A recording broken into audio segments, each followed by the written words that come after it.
Yo, it's Michael McFadden for our friends over at Credit Building Professionals. You know what they do? They help their clients achieve better credit. How? Late payments, fraud, liens, charge-offs, student loans. They do it all. Get results in 30 to 90 days, and it's very simple to contact them. Hit them up on their website, creditbuildingprofessionals.com, or give them a call, 678-447-2012. Once again, 678-447-2012. Tell them you heard it on Power 108.9. What up, Credit Craig? What's up, family? I call you family because I feel like we can be honest with each other. Nowadays, we all got side hustles and businesses. And in the gig economy, we're all looking for ways to expand our clientele. Power up with 108.9's advertising partnership. Connect to over 100,000 viewers per month. If you're interested, contact our marketing director at thepower1089@gmail.com. Help us reach your target audience and expand your brand. Power 108.9, the station for the people.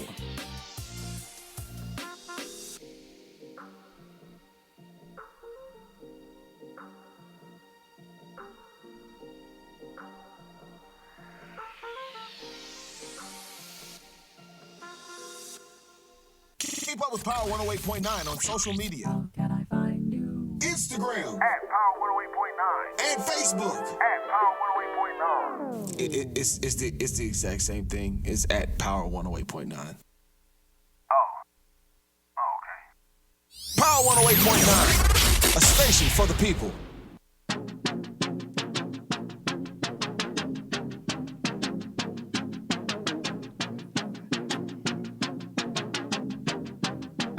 Yeah, I get lifted, you get lifted, we get lifted. And we're back, guys. Welcome back to Chocolate Tangerine on Power 108.9. I'm your host, Tangerine, and I'm so excited that you're here. Guess what today is? Do you know what today is? I don't know if you know, so we're going to tell you, because today we are celebrating our 1-year anniversary, birthday. What is it?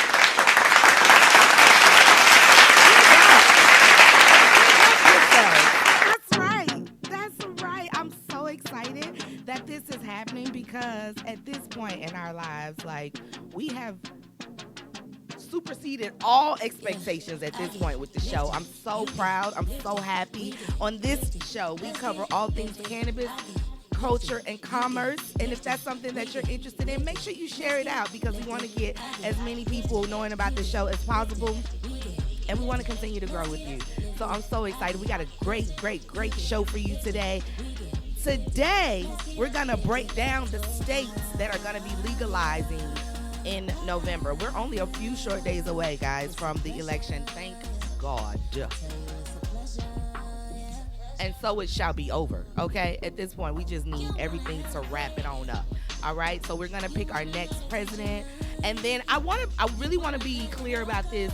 The next person that we pick may not be the best person. Definitely probably won't be the best person. That's just understood. But we're going to vote their ass out in 4 years, too, if they got a problem, okay? We have expectations going into this election year, and we're going to hold them accountable for some things. But let's talk about these states that are legalizing in November, okay? Because I really want to, like, break it down for y'all, because I've skimmed over it a few times. Arizona.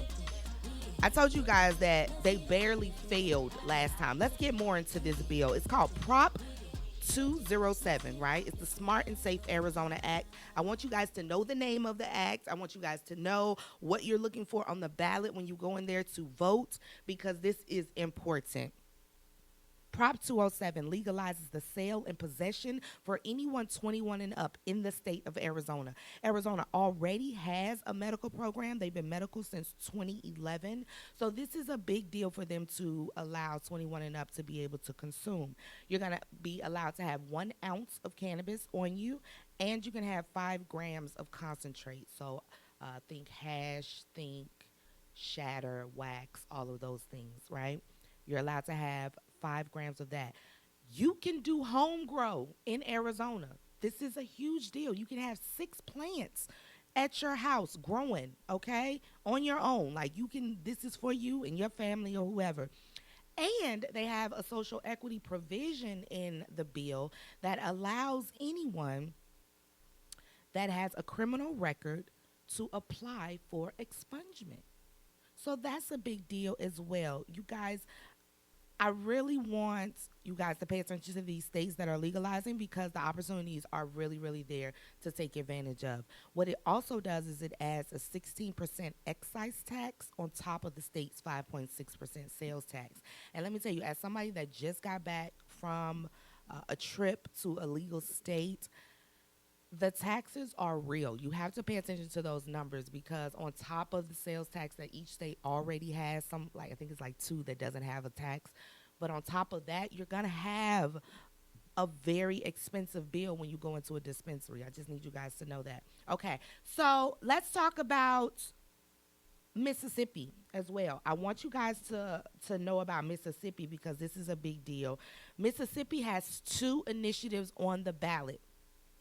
One of them is extremely confusing, and you do not need to vote for that. The one that you need to vote for is called Initiative 65. Okay? It allows you to have multiple conditions that you can qualify for as a patient, PTSD being one of them. I'm a veteran, so that matters to me. Crohn's disease. There's a couple different diseases that you can qualify for in the state of Mississippi. Again, this is a big deal because Mississippi is like one of the strictest states in the United States when it comes to cannabis, when it comes to progression, when it comes to absolutely anything at this point. So it's important that you know that this state is now trying to legalize. The Department of Health is going to be responsible for the dispensary program in the state of Mississippi as well. And there's a clear path to legalization when it comes to Initiative 65. Now, there's another initiative on the ballot as well. It's called Initiative 65A. Republicans came up with this one, and it makes so much sense that they did. It's literally no program start date. You have no idea what you're protected from as a patient with 65A. You don't have a list of qualifying conditions that you qualify for with 65A. There is no framework for how the program is going to be implemented, how much the program costs. You don't have any strict rules or regulations. There's no licensing. There is no medical marijuana limit that they came up with so far. This was placed on the ballot by politicians. Again, Republicans came up with this. The budget for this is going to be undetermined at this point. It literally says undetermined in quotation marks. Like, you can't make this up. Like, they literally was like, I'm so mad that Initiative 65 was even placed on the ballot at all. We got to come up with something else. So you guys in Mississippi, I implore you, I beg you, I truly, truly need you to understand that Initiative 65 is the one you should vote for, because that's the one that's going to lead into a viable medical cannabis program, and that's going to lead to recreational opportunities as well. So Initiative 65 is what you guys need to vote for. They're expecting 17 million in the state of Mississippi in the first 7 months of implementation. Do you understand what I just said? 17 million in the first 7 months in the state of Mississippi. Let's go, farmers. Okay, Montana. Montana is a medical state. In November, they're going to go up for recreational. They've been medical since 2004. And I just want to give you guys some information about this as well. I-90 is on the bill. This is the name of the bill. It's called I-90, and it's going to allow the sale and possession of cannabis. It also allows home grow. So you can have 4 plants in Montana, and you can have 4 seedlings in Montana. You need to know this. So you can have 4 plants and 4 plants germinating, or basically the seeds from it, okay? It's going to allow cannabis prisoners who would have been decriminalized under this bill. If you're in jail right now for cannabis and this bill would be legal, what you would have had would have freed you, you are allowed to request expungement or resentencing under I-90, okay? So you're allowed to say, okay, it's legal now. I wouldn't be in jail if this law had been passed earlier. So I'm going to go and I'm going to apply for resentencing, meaning let me out right now, or I'm going to apply for expungement. They also have another bill on the ballot in November. So that's I 90. They have another one called Charlie India 118. So CI 118, right? That's another bill that would make it legal for anyone 21 and up to consume cannabis in the state of Montana. So I 90, if that passes and CI 118 does not pass, what's going to happen is anyone over the age of 18 in the state of Montana can consume cannabis. Big deal, okay? So if you're 18 and up, you should probably vote for I 90. If you believe that, everyone should be 21 and up to consume cannabis, then you should vote for I 90 and CI 118, okay? This is also going to add a 20% tax on top of their sales tax. So that's a big deal as well. Make sure you pay attention to that. Jersey. I've been telling you guys about Jersey for a minute because it's surrounded by Pennsylvania. It's surrounded by New York. Both of those are medical states. And if Jersey goes rec, then that's going to pressure them into going recreational as well. So everyone's looking at Jersey right now. This is called public question number 1 on your ballot in Jersey, okay? And what it's going to do is legalize the sale and possession of cannabis. Anyone 21 and up can consume cannabis in the state of New Jersey. They have unknown possession limits until after the election. I don't like that. I wanted to be very clear what we're allowed to do going into the voting booth so we can know if this is something that's a good idea or not. But you won't know until the possession limit until after the election. What it's going to do is add a 6.625% sales tax, and then local governments are allowed to add a 2% tax on top of that. So if your city or county wants to add another 2% on top of that, they can do that. This is one of the lowest taxes in the United States when it comes to cannabis. This is a big deal. Okay, Jersey is like, let's keep it low. Let's keep it, let's keep it cute. 65% of people in Jersey are in favor of this. There's a very high probability. Like if I was still in Vegas, I would definitely bet on this. Okay, there's a high probability that this will turn out to be in the favor of people who are trying to consume. Okay, so then the next state that we have is South Dakota. Let me tell y'all about South Dakota. The absolute nerve of South Dakota to legalize right now. Let me tell you why. They have on the ballot a medical and recreational program, okay? So you get to choose in November if you want this state to be medical and recreational at the same damn time, okay? This is extremely confusing for constituents, so I want you to pay attention. First of all, the measure is called Measure 26, and it allows physicians to prescribe cannabis for certain conditions, okay? That's the recreational program. The medical program, that's the medical program. The recreational program, so the medical program is called Measure 26. The recreational program is called Constitutional Amendment. It's literally called Constitutional Amendment. And it says that everyone 21 and up can consume cannabis. What makes this such a big deal is South Dakota has some of the absolute harshest penalties for cannabis in the United States. Do you understand what I'm saying? They have a law called internal possession, which means if you were in a legal state and you consumed and you came back to South Dakota, you don't even got nothing on you.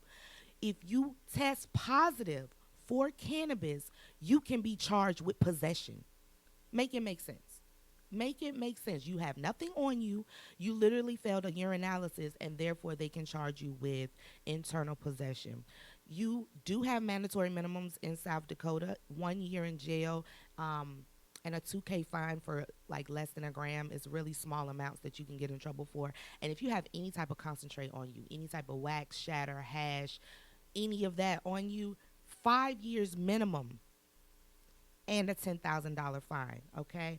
So this is going to be a big deal if you guys pass this. A lot of people are in favor of this in South Dakota, and you should be, because they still have a really major problem when it comes to like black people getting arrested in South Dakota. I feel like there's only like 4.6% of the people in South Dakota are black, and that's exactly how many people get arrested every year for cannabis. They're 4 times as likely to be arrested than their white counterparts in South Dakota. Make it make sense. So you guys gotta vote for this.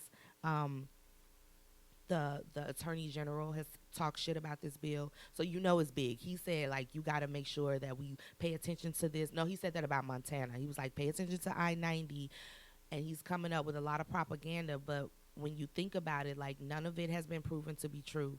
So many people, so many families, so many mothers, so many children, so many people have benefited from the use of cannabis that you can't stop this anymore. You can't continue to keep lying about the effects of it and the benefits of it. So you got a lot of people that are for it, but you got a lot of people against it too. And in the final weeks leading up until the election, this is when the money comes out.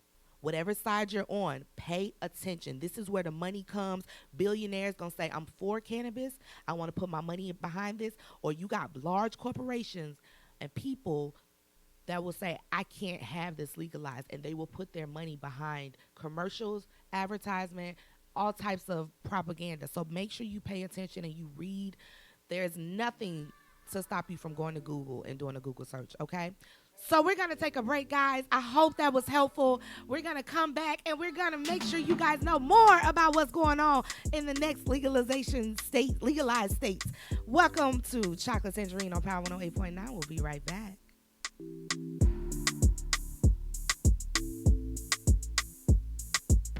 Jayn Green Beauty is a luxury skincare line enhanced by CBD.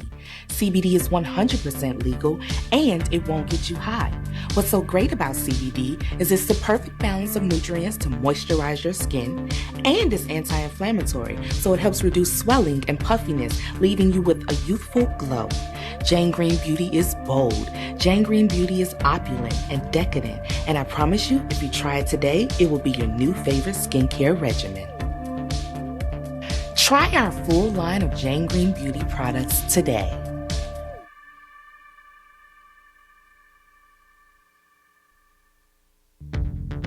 Jayn Green Beauty is a luxury skincare line enhanced by CBD. CBD is 100% legal and it won't get you high. What's so great about CBD is it's the perfect balance of nutrients to moisturize your skin, and it's anti-inflammatory, so it helps reduce swelling and puffiness, leaving you with a youthful glow. Jayn Green Beauty is bold. Jayn Green Beauty is opulent and decadent, and I promise you, if you try it today, it will be your new favorite skincare regimen. Try our full line of Jayn Green Beauty products today.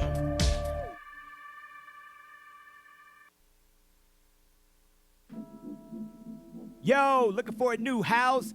Then it's time for you to holler at our guy, the mortgage guy, Alvin Jamison of Loan Depot. Yo, it's your boy Michael McFadden of Mornings with Michael and Friends, and I tell you what, Alvin Jamison and the crew, they really do it all. First-time home buyers, refinances, investment properties, VA home loans too. Hit them up. It's very simple. AlvinJamison.com. Y'all know Alvin like the chipmunk, Jameson like that fine whiskey. You can also hit them up by mobile phone, 404-587-9033. Once again, 404-587-9033. Alvin Jamison, Loan Depot. Tell them you heard it on Power 108.9. What up, Alvin?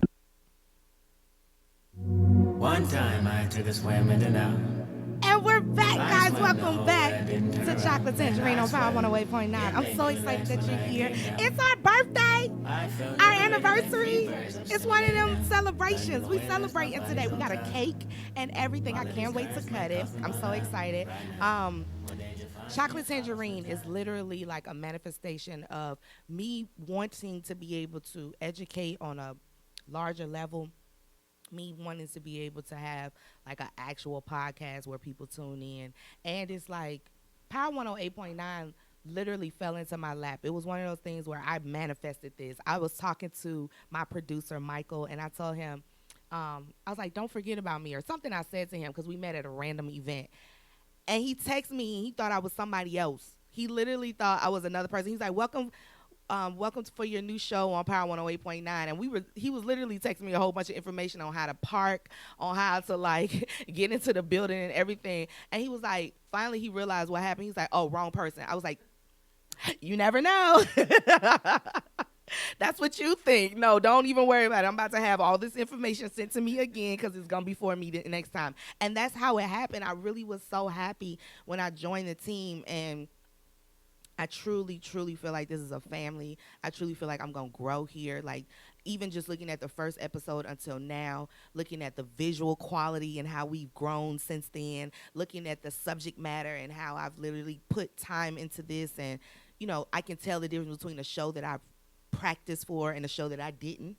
I can tell that difference. Like, just all the things that you need to grow, you know, and all the things you need to learn. It's just been so interesting, and I'm so grateful. I'm so happy. I'm so appreciative for the Power 108.9 family. I truly, truly am. And I'm appreciative for this opportunity. And just imagine where it's going to go from here.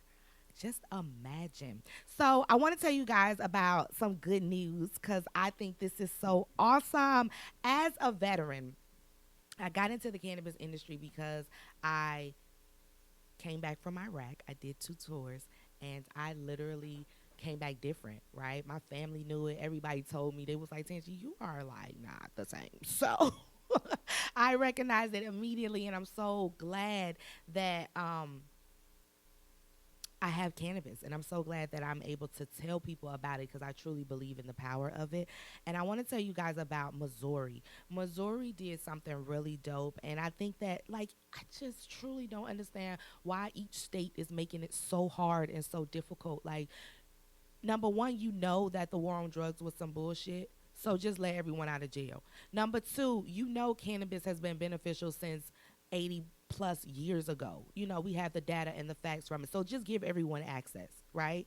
And you know that veterans commit suicide more than the average civilian. So why not give them access? Why not give them an opportunity to use it? If it works, it works. If it doesn't, it doesn't. Everyone's not even going to choose cannabis.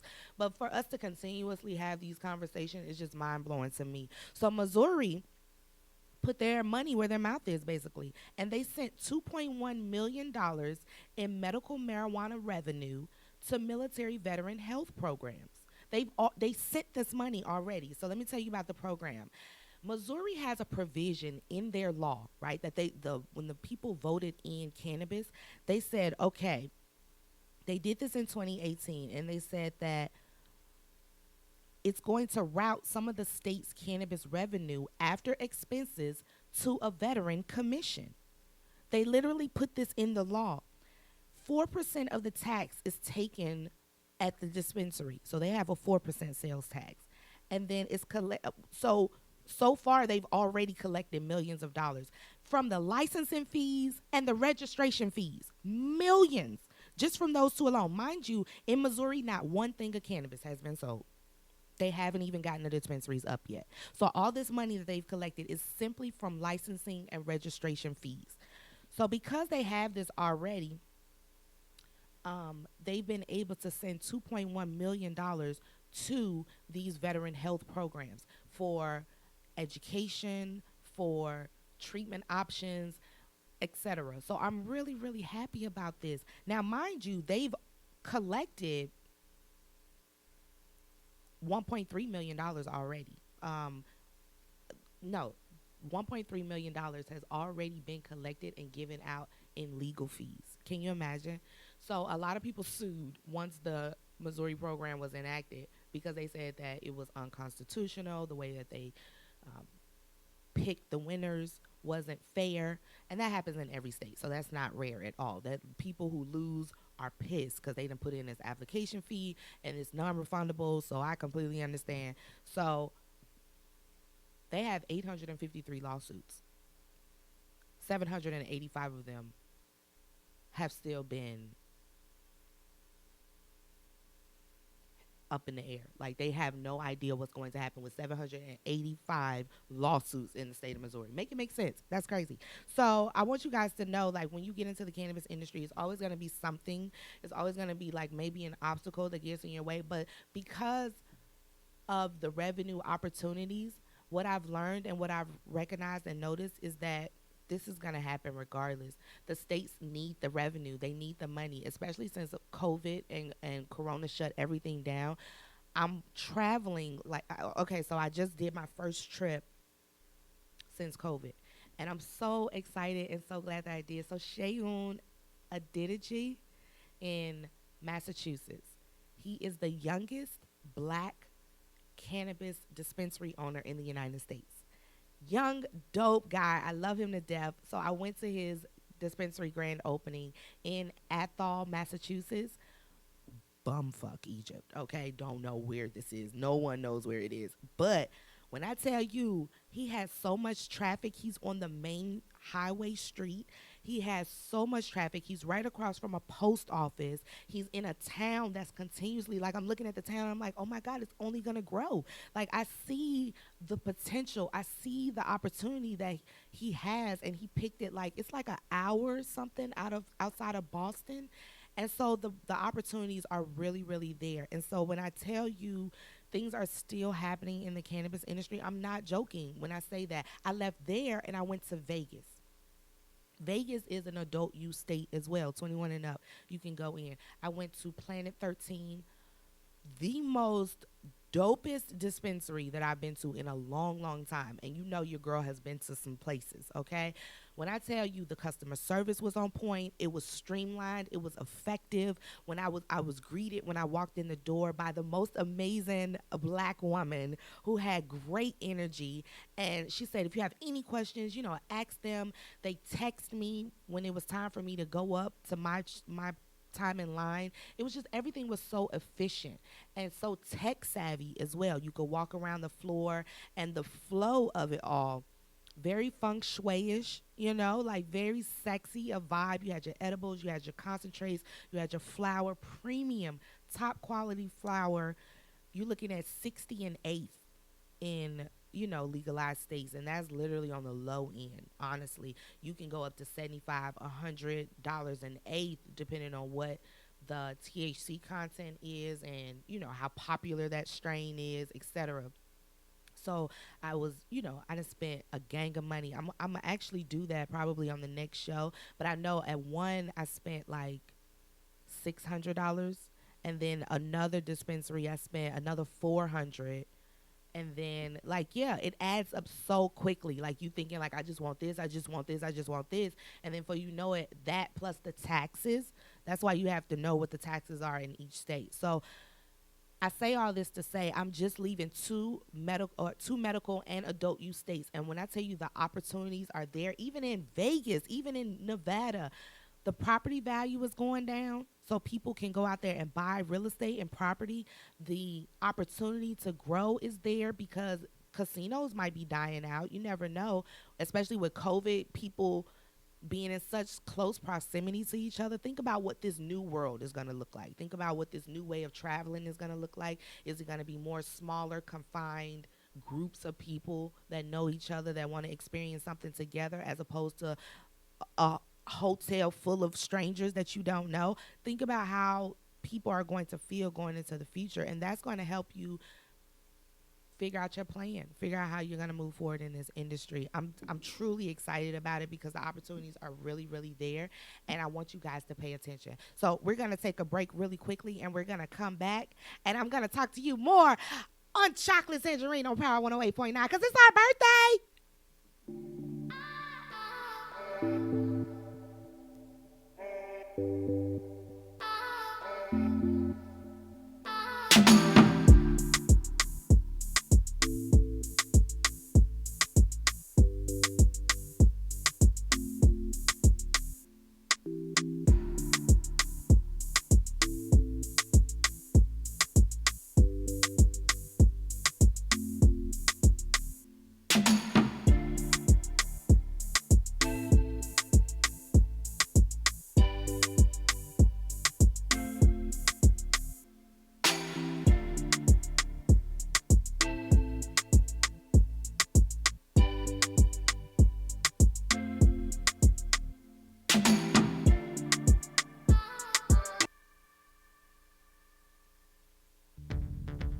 Jayn Green Beauty is a luxury skincare line enhanced by CBD.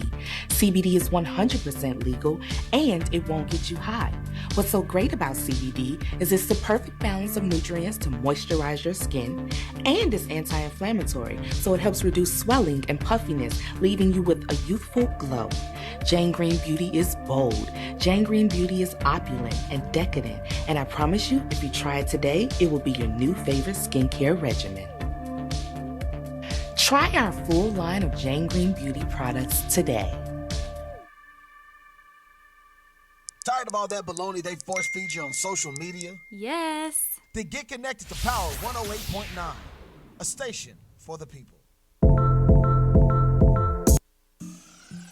Yo, it's Michael McFadden for our friends over at Credit Building Professionals. You know what they do? They help their clients achieve better credit. How? Late payments, fraud, liens, charge-offs, student loans. They do it all. Get results in 30 to 90 days, and it's very simple to contact them. Hit them up on their website, creditbuildingprofessionals.com, or give them a call, 678-447-2012. Once again, 678-447-2012. Tell them you heard it on Power 108.9. What up, Credit Craig? Yo, looking for a new house? Then it's time for you to holler at our guy, the mortgage guy, Alvin Jameson of Loan Depot. Yo, it's your boy Michael McFadden of Mornings with Michael and Friends, and I tell you what, Alvin Jameson and the crew, they really do it all. First-time home buyers, refinances, investment properties, VA home loans too. Hit them up. It's very simple. AlvinJameson.com. Y'all know Alvin like the chipmunk, Jameson like that fine whiskey. You can also hit them up by mobile phone, 404-587-9033. Once again, 404-587-9033. Alvin Jameson, Loan Depot. Tell them you heard it on Power 108.9. What up, Alvin? Keep up with Power 108.9 on social media. Can I find you? Instagram At Power 108.9. and Facebook. At Power 108.9. It's the exact same thing. It's at Power 108.9. Okay. Power 108.9, a station for the people.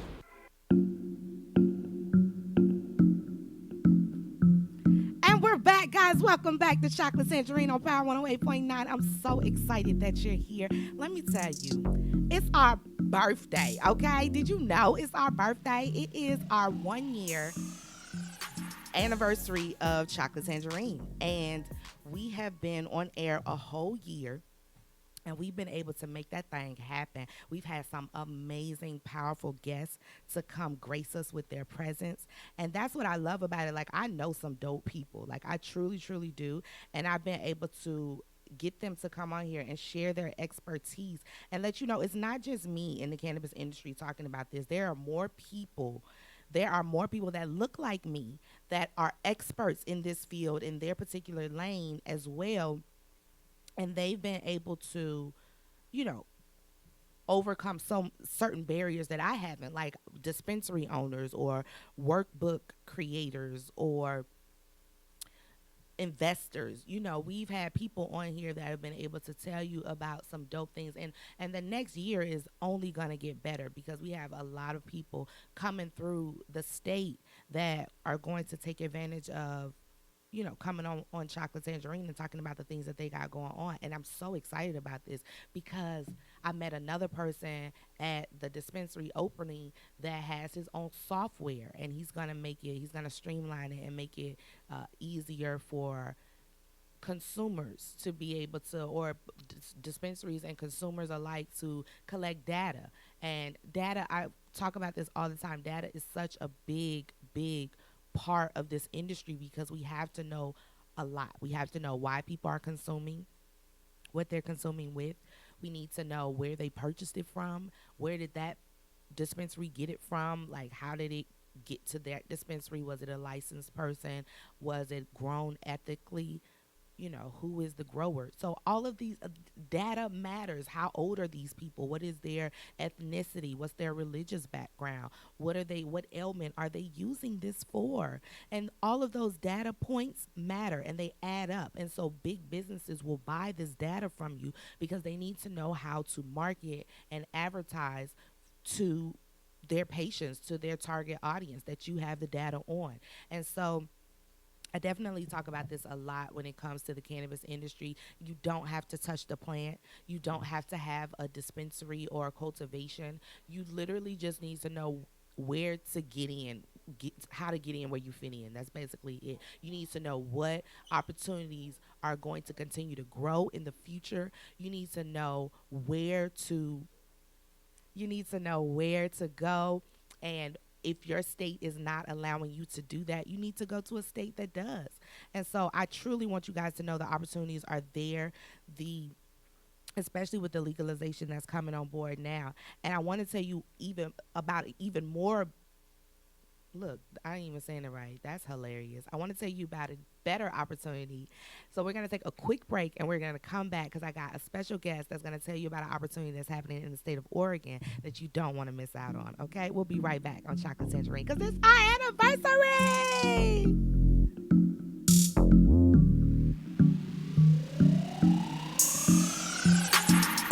You're listening to Power 108.9, the station for the people. Yo, it's Michael McFadden for our friends over at Credit Building Professionals. You know what they do? They help their clients achieve better credit. How?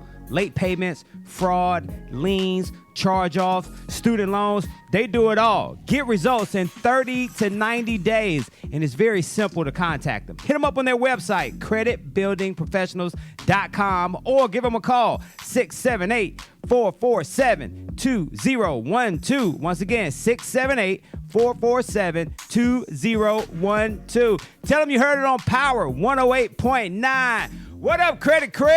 Keep up with Power 108.9 on social media. How can I find you? Instagram. At Power 108.9. And Facebook. At Power 108.9. It's the exact same thing. It's at Power 108.9. Oh, okay. Power 108.9. A station for the people. Question: who has an idea for a new app? Well, if you answer yes to that question, it's time for you to holler at our friends over at Appsketeers. Yo, it's Michael McFadden of Power 108.9 and the crew over at Appsketeers to take great care of you. Nick and the gang provides you with the all-in-one app development experience. We're talking design, UI, UX, coding, and a whole bunch more. And if you have no clue what that means, it's time for you to holler at Appsketeers. Check out the website, appsketeers.com. Now, we're talking full confidentiality, no hassle, no obligation. If you don't believe me, just call them. 833-APP-IDEA. That's 833-APP-IDEA. As a matter of fact, you know what they do? They design, they build, and they launch. Tell them you heard it on Power 108.9. And don't forget to ask for the governor. What up, Nick?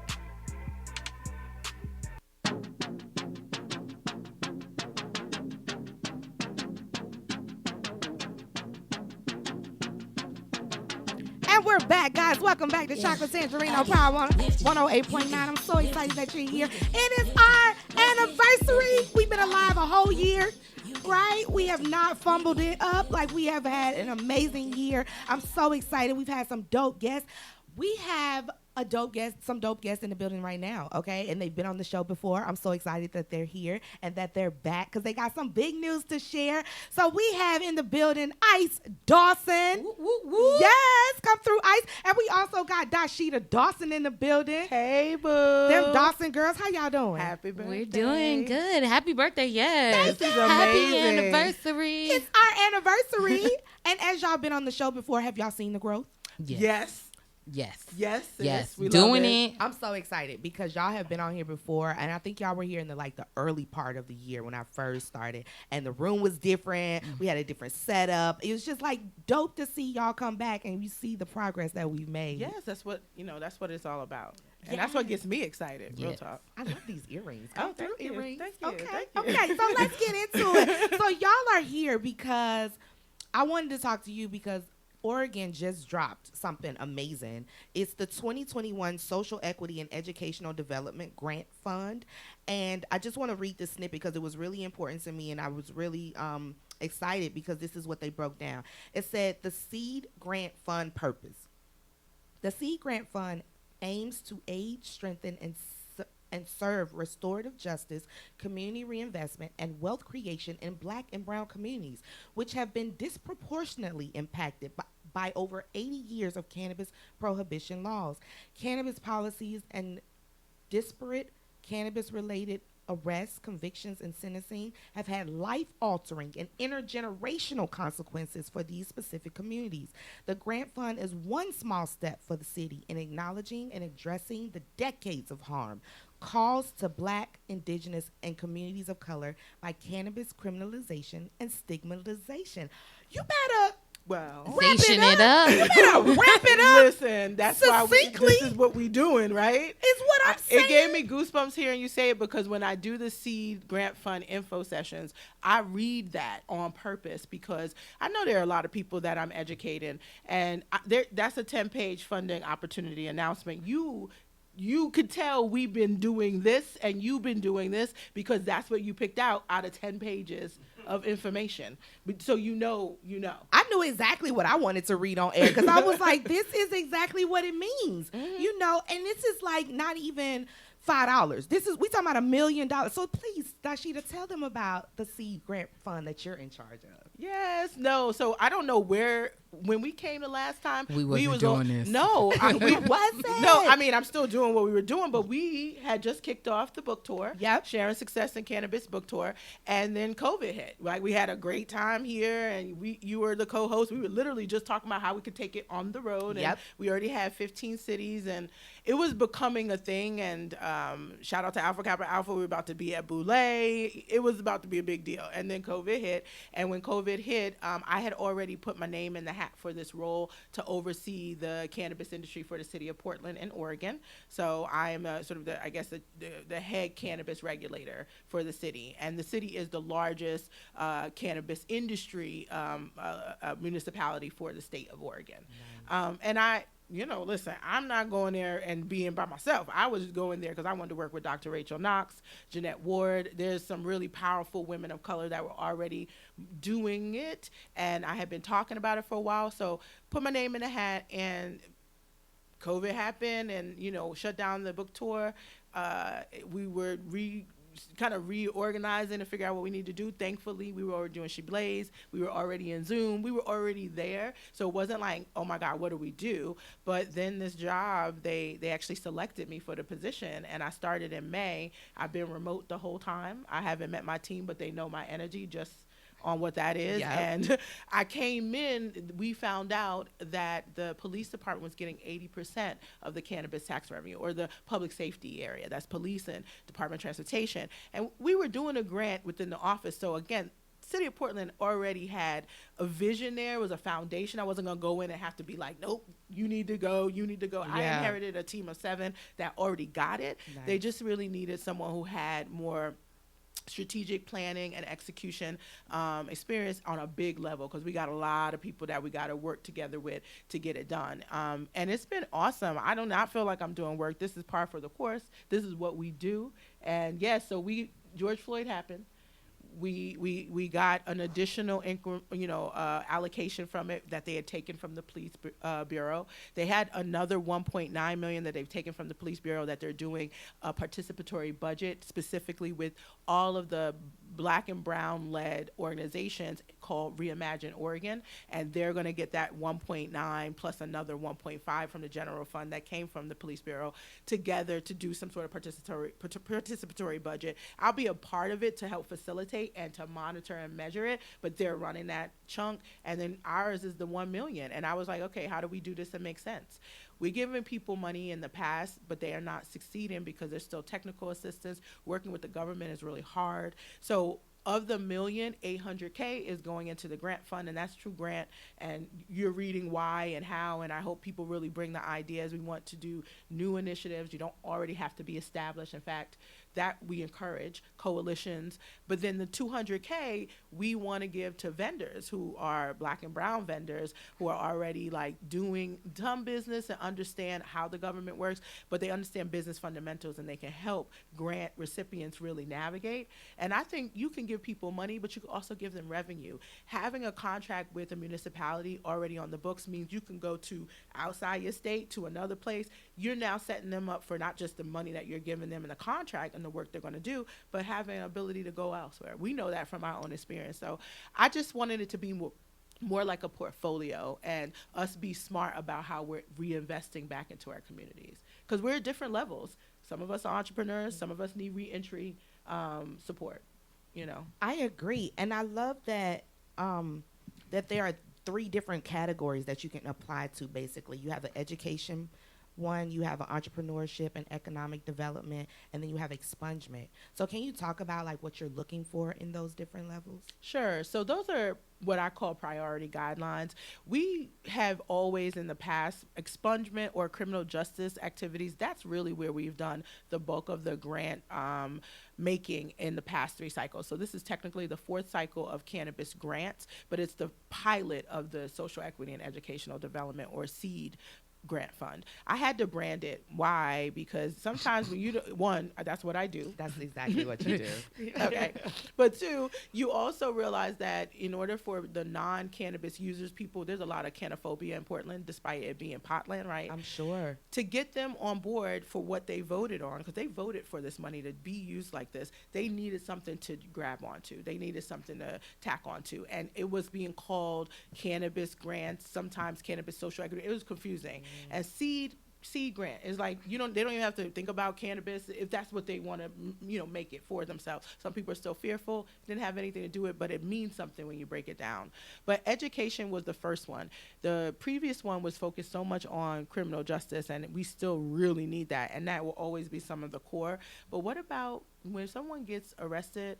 The family is impacted. The community is impacted. Absolutely. So how do we make sure that our education, the pipeline, like we're fortifying the back, even though we got to take care of the front. And then the economic development, entrepreneurship really stem from, I feel like I've definitely impacted by the war on drugs coming from East New York, Brooklyn, but I've made it out, right? And so, no, I've never been incarcerated, but can I lead industry and make sure those that have been can get in? Yes. So we got different players, different places you got to slot in, and I feel like we were missing that slot of people who really just want to start businesses or want to figure out how to fuel economic and development within our communities. And that's been my lane since I started in the cannabis industry. So it just made sense to be able to say, if somebody wanted to do what I was doing, could they get a grant? Yes. Does this count? Yes. It's all about how do we fuel the necessary places that we've been starved. And it's across the board, and it's unfortunate because the Black community has been starved literally across the board. Our stats are still at the same level as the 1950s. I just had a quick question. So what are some of the minimum requirements? Because we're in Atlanta, and obviously everyone in Atlanta works in the cannabis industry, even though it's not like a huge thing out here. So my question is, what are some of the minimum requirements to apply for this seed? That's a great question. The first thing is you don't have to have your business in Portland, and you don't have to be based there. I would say not yet, but the impact of your work needs to impact the city of Portland and the residents there. So we've become a digital world, and you could be absolutely based here and educating folks in Portland, or you start being based here and decide that part of this grant is going to help you build your networks and do work in the city. I want people to, again, work more like how we work, which is not so confined to just the spaces that you are in, because we are boxed in. Georgia has some folks, if you're here, you're boxed in. And Tangie, you do it too. Like, you already know that even though you may reside here, this is not the only place you do your work. And Black folks absolutely have to think about things like that. So if you get an opportunity, again, set a precedent. I don't think I game in the game like I want to live in Portland, right. No, exactly. Okay. But this will be one of the places that I live in and I impact one of. And the way this country is going and how like we're getting this tension and bifurcation, it will be important for us to establish ourselves in so many different spaces. And so, yes, that's one of the requirements, is just that the work impacts Portland. The other is, to be honest, I think we're really prioritizing BIPOC owned and led initiatives. We've not necessarily gotten that many applicants in the past. And that's why we had to take away this idea that you had to already be established. You can have a fiscal sponsor, or you can say we're not established, and then when you put in your application, this is part of your plan, right, is to be established. Sometimes the cost of even becoming an established nonprofit or entity is prohibitive, and that can be put into the budget of this type of grant. So I want people to think outside the box. Don't assume that you have to already be doing something, and don't assume you have to already be doing it in Portland, but you have to be willing to make sure that that impact of what you're going to do this year of the grant, or 2 years, because there's a 2-year option, it really does impact Portland as a test case for you, because eventually, this is personal, not the job. I want people to be able to say, I did it here, I've got these type of references, and now I want to do it here. Right. That's I love how it. I see it. And so what I read in the proposal is that it's not specific just to cannabis either. Oh, no. Very interesting. I thought that was interesting. Tell me the logic behind that. We've never given out one. Well, we have, my bad.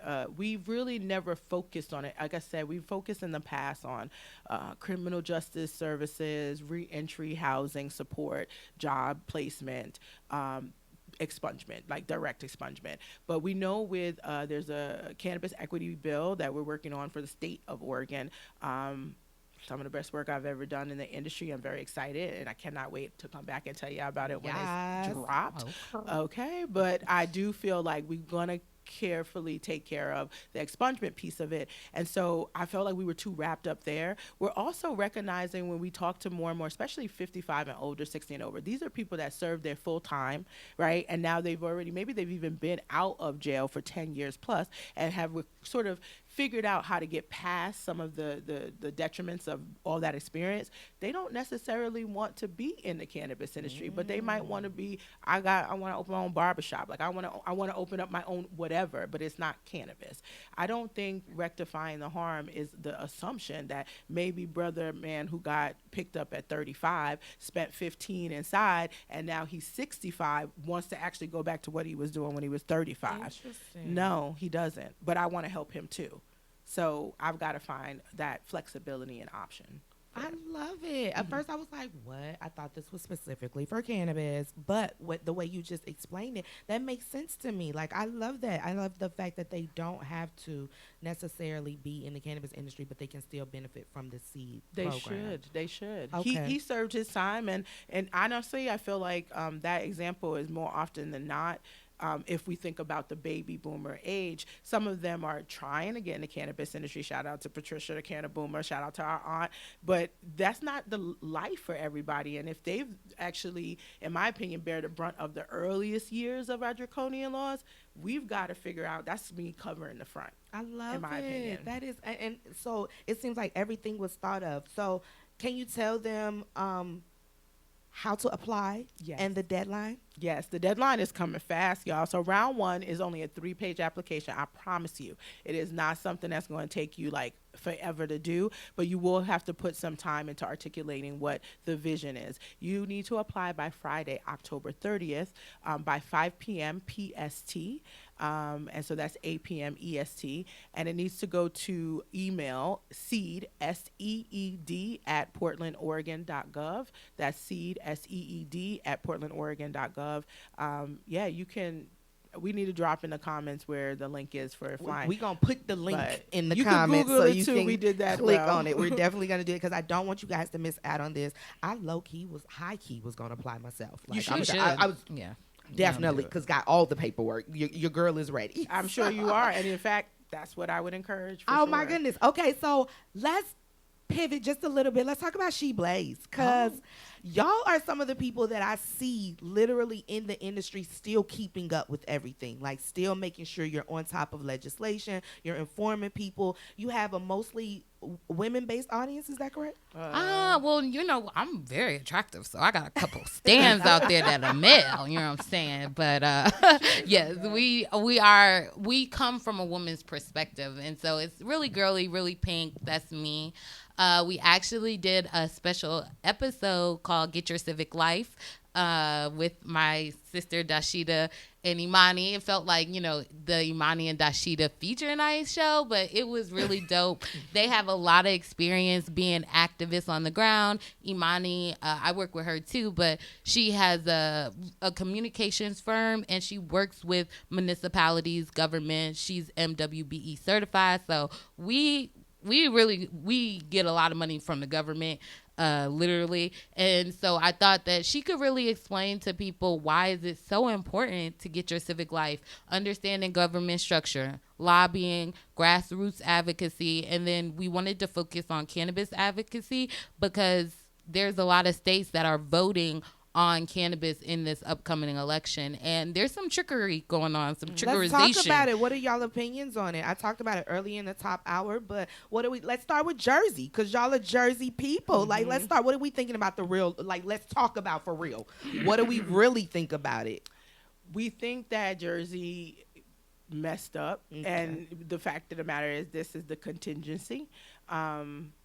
We talked about the bill on She Blaze, and right now it's really very vague. And this is what they hope. Like, you're going to get a lot of engagement during the election time period because it's a presidential election. But then the real work starts where the regulatory framework is built and the policies. And it's just really like, do you want to have cannabis legal or not? It doesn't go into detail like Arizona as to how it's going to be regulated. I saw that unspecified limits. You don't even know how much you can carry until after. Here, they're expecting us to be not engaged after. Go ahead. Absolutely. But we have a deep dive series where we go through different legalizations in different states. I think they should take the Vermont route, where Vermont is just now getting sales framework for cannabis, but they've decriminalized it and they've allowed possession. They got some little weird homegrown rules, but ultimately they have the ability, everyone over 21 can grow their own.